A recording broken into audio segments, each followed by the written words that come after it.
ক্লাসটা দেখলে editorial letter সম্পর্কে তুমি একটা স্বচ্ছ ধারণা পেয়ে যাবে। এত এডিটোরিয়াল লেটার আছে, তুমি তো সব মুখস্থ করতে পারবে না। তো তাই একটা এডিটোরিয়াল লেটার দেখে বা পড়ে তুমি কিভাবে অন্যান্য এডিটোরিয়াল লেটারগুলো খুবই সহজে লিখতে পারবে, আমরা সেগুলো জানবো। আর জানবো যে কি এডিটোরিয়াল লেটার মিনিমাম পড়তে হবে। দেখো, তোমার স্টকে কিছু থাকতে হবে, তবে তো তুমি একা একা লিখতে পারবে। তো আগে তো কিছু পড়তে হবে, তো মিনিমাম কোন এডিটোরিয়াল লেটারগুলো পড়তে হবে, তারপরে তুমি একা একা লিখতে পারবে। আজকে আমি সেই এডিটোরিয়াল লেটারগুলো তোমাদের বলে দেবো। দেখো, এডিটোরিয়াল লেটার প্রথমেই reckless driving of public vehicles, মানে বেপরোয়াভাবে গাড়ি চালানো। দ্য মিস ইউজ অফ মাইক্রোফোনস, অর্থাৎ মাইক্রোফোনের অপব্যবহার।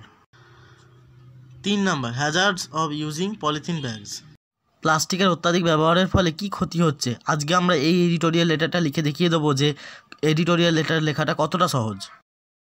প্রথমেই বলি, এডিটোরিয়াল লেটার হচ্ছে নিউজ পেপারের সম্পাদককে লেখা চিঠি, যেটা হচ্ছে জনস্বার্থ সম্পর্কিত, মানে জনগণের স্বার্থে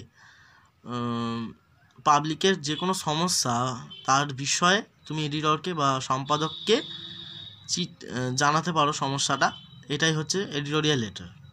এবার চলে আসি 4 নম্বরে আছে ইনডিসক্রিমিনেট কাটিং অফ ট্রি, মানে নির্বিচারে গাছ কাটা হচ্ছে, এই বিষয়ে এডিটরকে একটা চিঠি লিখব। 5 নম্বর, ইনডিসক্রিমিনেট ওয়াটার ওয়েস্টেজ, মানে জল অপচয় করছে। তো জলের অপচয় করা যে একদমই উচিত নয়, এর ফলে কি ক্ষতি হতে পারে আমরা সেটা নিয়েই এডিটরকে চিঠি লিখব। আর রেকলেস ড্রাইভিং, দেখো এটা ভুল করে দুবার লেখা হয়ে গেছে, sorry. Number, bad condition of hospital, মানে হসপিটালগুলোর খারাপ অবস্থা। আর 8 number, protest against the habit of smoking in public place, মানে মানুষের সামনে একবারে সিগারেট উঁচিয়ে একবারে ধোঁয়া ছাড়ছে, এর বিরুদ্ধে প্রতিবাদ জানিয়ে এডিটরকে চিঠি লেখা। 9 number, price hike of the essential commodities, মানে প্রয়োজনীয় যে নিত্য যে দ্রব্যগুলো যে আমাদের লাগে, সেইগুলোর যে মূল্য বৃদ্ধি, সেই বিষয়ে একটা এডিটরকে চিঠি লেখা। আর 10 নম্বরে আমি রেখেছি ইররেগুলার ক্লিয়ারেন্স অফ গার্বেজ, যেটা তোমাদের টেক্সট বইয়ে রয়েছে। ঠিক আছে, আমি কি তোমাদের একটু দেখিয়ে দেবো যে কোথায় রয়েছে, দাঁড়াও দেখিয়ে দিই। এই দেখো 10 নম্বর পাতায় রয়েছে ইররেগুলার ক্লিয়ারেন্স অফ গার্বেজ, এটা তো তোমাদের রয়েছে বইয়ে। আচ্ছা ঠিক আছে, এবার আমরা hazards of using polythene bags, এইটা নিয়ে এডিটরকে কীভাবে চিঠিটা লিখবো সেটা আমরা তোমাদের এই ভিডিওতেই দেখাবো। তো মাঝখানে তোমাদের কিছু কথা বলে রাখি যে ভিডিওটায় প্লিজ লাইক করবে আর বন্ধুদের সঙ্গে শেয়ার করে দাও, যাতে আমাদের প্রচেষ্টাটা সার্থক হয়, যে তোমাদের মাঝে শিক্ষার প্রসার ঘটানো, রাইটিংয়ের ভয় দূর করা। এছাড়াও অন্যান্য ক্লাসেস আসছে, আর আমাদের গ্রামারের বেসিক টু অ্যাডভান্স কোর্স আসছে। ঠিক আছে, তোমরা কে কে এই কোর্সগুলো করতে চাও তো আমাদের নিচে কমেন্টে জানাবে। আর এডিটোরিয়াল লেটারের ক্লাসটা কেমন লাগছে সেটাও তুমি জানাতে পারো কমেন্টে। আর যে কোনো প্রশ্ন তুমি কমেন্টে জানাতেই পারো। তো চলে এসো, আজকের এডিটোরিয়াল লেটার আমরা দেখব যে কিভাবে একটা এডিটোরিয়াল লেটার লিখে তার মাধ্যমে আমরা অন্যান্য সব এডিটোরিয়াল লেটারগুলো খুব সহজেই লিখতে পারি। ঠিক আছে, তো প্রথমেই দেখো, write a letter to the editor of an English daily about the hazards of using polythene bags, প্লাস্টিকের অত্যাধিক ব্যবহারের ফলে কি ক্ষতি হচ্ছে সেই বিষয়ে এডিটরকে একটা চিঠি লেখো। টু দ্য এডিটর লিখবে, এটা বড় হাতে লিখতে হয়, এই যে টুটা কিন্তু বড় হাতে লিখবে, এখানেও দ্য এডিটর বড় হাতে লিখবে। তারপরে দ্য স্টেটসম্যান, তোমরা এখানে দ্য স্টেটসম্যানে লিখতে পারো, বা লিখতে পারো দ্য টাইমস অফ ইন্ডিয়া। ঠিক আছে, আবার লিখতে পারো দ্য টেলিগ্রাফ, যে কোনো একটা ইংরাজি পত্রিকার নাম তোমরা লিখতে পারো।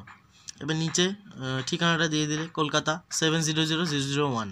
ঠিক আছে, সাবজেক্ট কি, সাবজেক্ট এবার আমরা লিখব সিম্পল। দেখো এটা প্রশ্নতেই রয়েছে, hazards of using polythene bags, আমরা তাই লিখেছি hazards of using polythene bags. Hazards মানে কিন্তু বিপত্তি, মানে পলিথিন ব্যাগ বেশি ইউজ করার ফলে কি বিপত্তি ঘটছে, আমরা সেই বিষয়টা তো লিখছি, তো এই জন্য সাবজেক্টে এটা লিখলাম। তারপরে আমরা সম্বোধন করব স্যার, তারপরে একটা ছোট্ট পারা কমা দেবো, তারপরে লিখব I would request you to publish this letter in your esteemed daily. আমি আপনাকে অনুরোধ করছি যে আপনি এই চিঠিটা প্রকাশ করুন আমার সমাদৃত, এস্টিমড মানে কিন্তু সমাদৃত, আপনার সমাদৃত পত্রিকায়। দেখো এই যে অংশটা, এইখান থেকে এই অংশটা কিন্তু প্রত্যেকটা লেটারের ক্ষেত্রে একই হবে, মানে এডিটোরিয়াল লেটারের ক্ষেত্রে এই প্রথম লাইনটা প্রত্যেকটা এডিটোরিয়াল লেটারের ক্ষেত্রে একই হবে। তারপরে যে মেন অংশটা সেটাই খালি চেঞ্জ হবে। মেন অংশ বলতে এখানে এই যে এখান থেকে তোমার এতটা, এই যে এতটা, ঠিক আছে, এই অংশটাই চেঞ্জ হবে। আবার শেষে কিন্তু একই থাকবে, মানে একই লিখতে হবে, প্রত্যেকটা এডিটোরিয়াল লেটারের ক্ষেত্রে একই হয়। আর এই যে অংশটা, এই অংশটা নানা রকমভাবে লেখা যায়। আমি যেটা সব থেকে সহজ মনে হয়েছে, দেখো এক লাইনে লেখাটা হয়ে গেছে, তো আমি এটাই লিখে দিয়েছি যাতে তোমাদের মনে রাখতেও খুব সুবিধা হয়। অত কষ্ট করে 4-5 লাইনের তোমার এই সম্বোধনটা না লেখাই ভালো, ছোট করে লেখাই ভালো, তোমাদের সহজেই যাতে মনে থাকে এবং বানানটাও ভুল যাতে কম হয়। তো এটাই সব থেকে ভালো মনে হয়েছে, তাই আমি এটাই লিখেছি। I would request you to publish this letter in your esteemed daily. আমি আপনাকে অনুরোধ করছি যে এই আপনার সমাদৃত পত্রিকায় আমার এই চিঠিটা প্রকাশ করুন। দেখো, pollution is one of our great problems. দূষণ আমাদের একটা অন্যতম সমস্যা। We are trying to fight it. আমরা এটার বিরুদ্ধে লড়ছি। উই নো, আমরা জানি, polythene bags are causing harm to our environment. আমরা জানি যে পলিথিন ব্যাগস আমাদের পরিবেশের জন্য কতটা ক্ষতির। The pollution control board has already imposed a ban on polythene bags. দূষণ নিয়ন্ত্রণ করে যে সংস্থা বা বোর্ড, তারা অলরেডি পলিথিন ব্যাগকে ইম্পোজ করে দিয়েছে, মানে ইম্পোজড এ ব্যান, মানে ব্যান করে দিয়েছে বা নিষেধাজ্ঞা জারি করে দিয়েছে পলিথিন ব্যাগ ব্যবহারের ওপর। Yet those are widely used, যদিও এর ব্যাপকভাবে ব্যবহার হয়। ওয়াইডলি মানে কিন্তু ব্যাপকভাবে। আর এখানে আমি তোমাদের এক্সট্রা বলছি ওয়াইডলি। দেখো ওয়াইডলি কোন ফর্মে আছে জানো?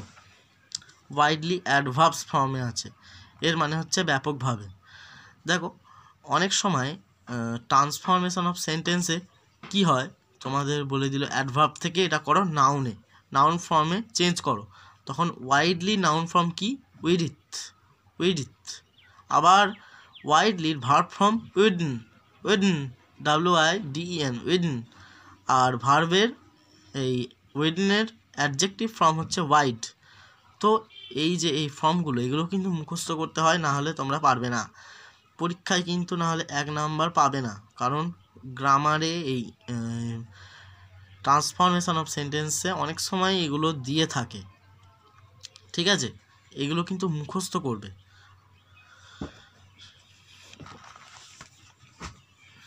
দেখবে তোমাদের যদি গ্রামার বইয়ে থাকে তো ভালো, যদি না থাকে আমাকে কমেন্টে বলো, বা আমাকে তুমি আমাদের নাম্বারে বলতে পারো, আমি কিন্তু তোমাদের হোয়াটসঅ্যাপ করবে, আমি পাঠিয়ে দেবো, সেগুলো মুখস্থ করে নিলেই হয়ে যাবে, ঠিক আছে? পরেরটা, paper and jute bags are rarely seen, মানে যে কাগজের ব্যাগ আর যে জুয়েট ব্যাগ মানে পাটের যে ব্যাগগুলো, সেগুলো প্রায় বলতে গেলে দেখাই যায় না। দেখো এখানে আমি তোমাদের একটা কথা বলতে চাই, জুয়েট বানানটা কিন্তু একই, আমরা অনেকে বলি জুয়েট, আসলে কিন্তু এর উচ্চারণ জুয়েট না, এটা কিন্তু জুট, JUTE, জুট। আর এর দেখো বানান এক, কিন্তু এর দুটো মানে আছে। 1 নম্বর জুট মানে পাট, আমি তো তোমাদের বললামই। আরেকটা মানে কি হয়, ব্রিটেনে বসবাসকারী জার্মান উপজাতিকে জুট বলা হয়, কিন্তু বানান কিন্তু একই, কিন্তু মানে দুরকম। এখানে পাটকেই বোঝাতে চেয়েছে এই এডিটোরিয়াল লেটারে, কিন্তু এর আর একটাও মানে হয় যে ব্রিটেনে বসবাসকারী জার্মান উপজাতি।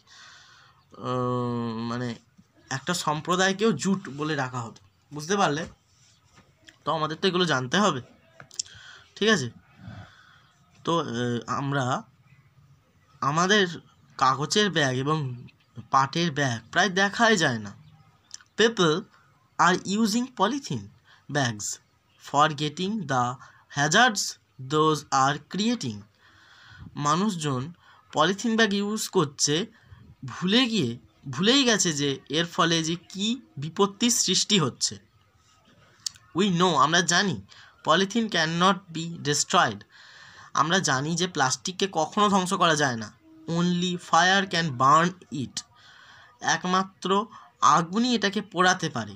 But the smoke is very harmful to our health, কিন্তু এর থেকে যে ধোঁয়াটা নির্গত হয় সেটা আমাদের স্বাস্থ্যের পক্ষে খুবই ক্ষতিকারক।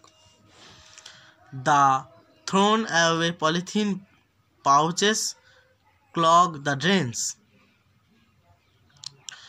আমরা যে প্লাস্টিক একবার ইউজ করার পরই যে ছুঁড়ে ফেলে দিই, সেগুলো গিয়ে ড্রেনের মুখটাকে আটকে দেয় এবং জল যেতে বাধা দেয়, ঠিক আছে?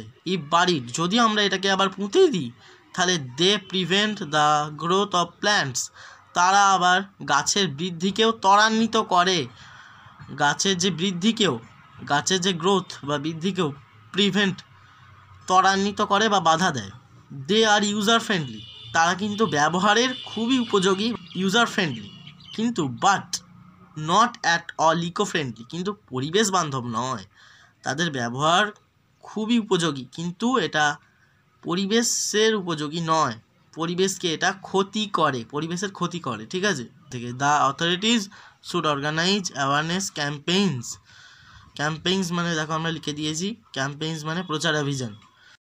অথরিটি বা কর্তৃপক্ষকে অর্গানাইজ বা আয়োজন করতে হবে অ্যাওয়ারনেস মানে সচেতনতামূলক ক্যাম্পেইনস বা প্রচার অভিযানগুলি হবে। People willing obey the ban, তবেই মানুষ সত্যি করে প্লাস্টিককে ব্যান করবে। নিয়ম কার্যকর করলেই তো হয় না, সেটাকে মানুষ সত্যি করে যদি ইউজ না করে পলিথিনের, তবেই তো আসল ব্যান হবে। তো শেষে ইয়োর্স ফেথফুলি, এবার তোমার নাম, আমি আমার নাম দিয়েছি বিশ্বজিৎ ভট্টাচার্য। এবার এখানে ডেট 5/3/2024, প্লেস আমি ইটাচনায় বাস করি, তো ইটাচনা, তোমরা যেখানে বাস করো সেটা লিখবে। আগের এই ক্লাসটা যে দেখোনি শেষে এক্ষুনি দেখে নাও। আর আগের ক্লাসে আমি একটা বলতে ভুলে গেছিলাম একটা কথা, সেটা হচ্ছে a place of historical importance. এটার আর একটা নামে দিলেও তোমরা এটাই লিখবে, সেটা হচ্ছে এ টুরিস্ট স্পট। ঠিক আছে, ভালো থেকো।